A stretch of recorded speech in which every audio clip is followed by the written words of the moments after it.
ఓ రోకు municipality ఓట్లు, ఇంకో రోకు phone tapping విచారణలు. అన్ని పార్టీల లీడర్లు మున్సిపాలిటీ ఓట్ల కొరకు ప్రచారాలు చేసుకుంటుంటే కార్ పార్టీ వాళ్ళకు మాత్రం ఫోన్ ట్యాపింగ్ కేసుల విచారణలే సరిపోతున్నాయి. అందుట్లా కార్ పార్టీ పెద్ద కేసీఆర్ సార్ను కూడా ఫోన్ ట్యాపింగ్ కేసులకు గుంజేటాలకు ఎటూ తొయ్యకుండా అయ్యింది కార్ పార్టీ వాళ్లకు. ఇవన్నీ నెత్తి నొప్పులు సరవన్నట్టు కవితక్క కొంత మోపైంది కార్ పార్టీ వాళ్లకు. అక్క అస్సలు తగ్గుతలేదు పో. మల్లోపాలి రావన్నకు సూటి పెట్టింది మున్సిపాలిటీ ఓట్ల ముచ్చట్ల.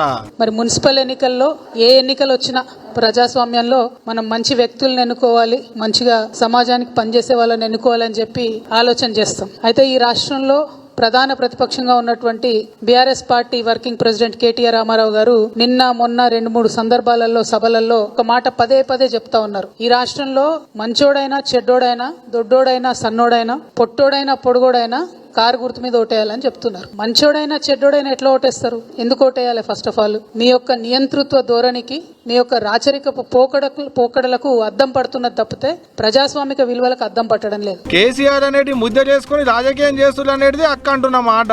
కులం కాదు గుణం చూడాలి, మతం కాదు మనిషి మంచితనాన్ని చూడాలి, పనులు చేసేటోళ్ళను చూడాలి, పబ్లిక్ మంచి చెడ్డలు అరుచుకునేటోళ్ళను చూసి ఓట్లు వేయాలనేది కవితక్క అంటున్న మాట. ఇక అలా నాయనను ఫోన్ ట్యాపింగ్ కేసులో విచారణ చేసిన ముచ్చట్ల మీద మాట్లాడుకుంటా గిట్ అన్నది కవితక్క.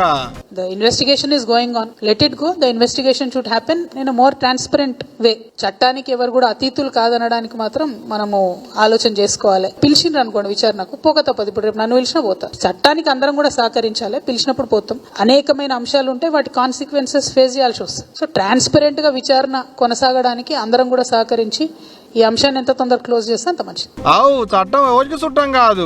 విచారణకు పిలిచినప్పుడు పోవాల్సిందే ఎంత పెద్దోళ్ళైనా. ఇక పనిలో పని సర్కారుకు కూడా సురుకులు అంటించిందుల్లో కవితకు.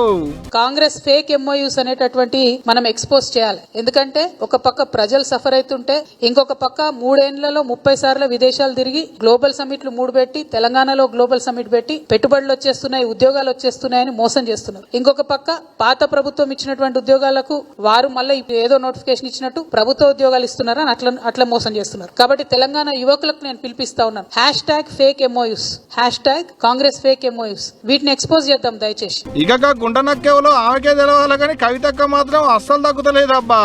ఏ పంచాయతీ ఉన్నా సీదా కార్ పార్టీకి, అందుట్లో రావన్నకు, హరీష్ రావు సార్కు, సంతోష్ రావులకే సూటి పెడుతుంది బౌండరీ.